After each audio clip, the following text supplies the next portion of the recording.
আজকে দ্বিতীয়া আর আমি এখন যাচ্ছি অফিসে, আর অফিস যেতে গিয়ে দেখি রাস্তা পুরো জলের তলায়। এক রাতের বৃষ্টিতে কলকাতারই অবস্থা। এবারে আছি জলের তলাতে, জল পেরিয়ে পেরিয়ে যাচ্ছি। উত্তমদার পেছনে ডুবে গেছে, প্রচন্ড জল, কি মজা লাগছে। যত জল বাড়বে তত জল। দেখো কলকাতা এখন জলের তলায়, পুরো পুকুরে ডুবে গেছে। দুয়ারে দীঘা প্রকল্প চলছে কলকাতায়। তো আজকে আমরা খুব স্ট্রাগল করে অফিস যাচ্ছি। 2 বছর মনে হচ্ছে না যে যেতে পারবো বলে অনেকটা রাস্তা হেঁটে হেঁটে যাচ্ছি। হাওড়া রাস্তায় নেমে গেছি, তো আমরা এখন দুয়ারে দীঘার দিকে এগোচ্ছি। 2 বছর ধরে যাতায়াত করছি, আর তো হাঁপিয়ে গেছে পেছনে। যদি আবার ব্যাকে হেঁটে যেতে হয়, জানি না ব্যাকে আসতে হবে কিনা, দেখা যাক ওখানে গিয়ে কি হয়।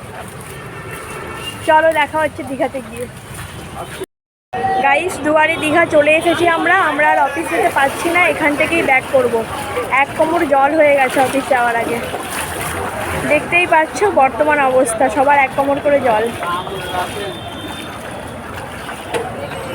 কলকাতা জলের তলায় চলে গেছে। সবাই দেখো, আমরা আর অফিস যেতে পারলাম না, এখানে 1 কোমর জল হয়ে গেছে। সামনের দিকের অবস্থা খুবই খারাপ। আমরা এখন ব্যাক করছি, কিন্তু কোনো গাড়ি পাচ্ছিলাম না। অ্যাট লাস্ট একটা অটো পেয়েছি, কিন্তু সেটারও অবস্থা খুবই খারাপ। সামনে 3 জন বসার কথা, সেখানে বসেছে 4 জন, আর পিছনে আমরা 3 জন বসেছি। অটোতে আসার পরেও হাফ রাস্তায় নেমে যেতে হলো, কারণ রাস্তার বর্তমান অবস্থা খুবই খারাপ। তো আমরা এখন হেঁটে হেঁটে যাচ্ছি। আমাদের কারেন্ট সিচুয়েশন, আমরা জল পেরিয়ে পেরিয়ে রুমে যাচ্ছি, বাস পাচ্ছি না, হেঁটে হেঁটে যাচ্ছি এইভাবে জল পেরিয়ে পেরিয়ে। সাথী, আমার দিকে। আমাদের বর্তমান অবস্থা খুবই খারাপ, আমরা এইভাবে জল পেরিয়ে পেরিয়ে রুমে যাচ্ছি, খুব রিস্ক নিয়ে যাচ্ছি, জানি না কতদূর যেতে পারবো।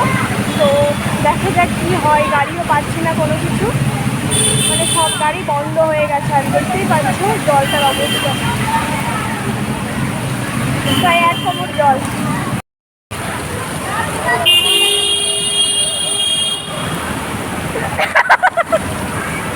অ্যাট লাস্ট আমরা হেঁটে হেঁটে চিংড়িঘাটাতে এসে পৌঁছেছি, আর পৌঁছে যাওয়ার আনন্দে আমরা এখন খাচ্ছি মিষ্টি। একটা রাস্তা হেঁটে এসেছি, এনার্জি পুরো লস হয়ে গেছে, তাই মিষ্টি খেয়ে নিচ্ছি এনার্জি ফুল করার জন্য।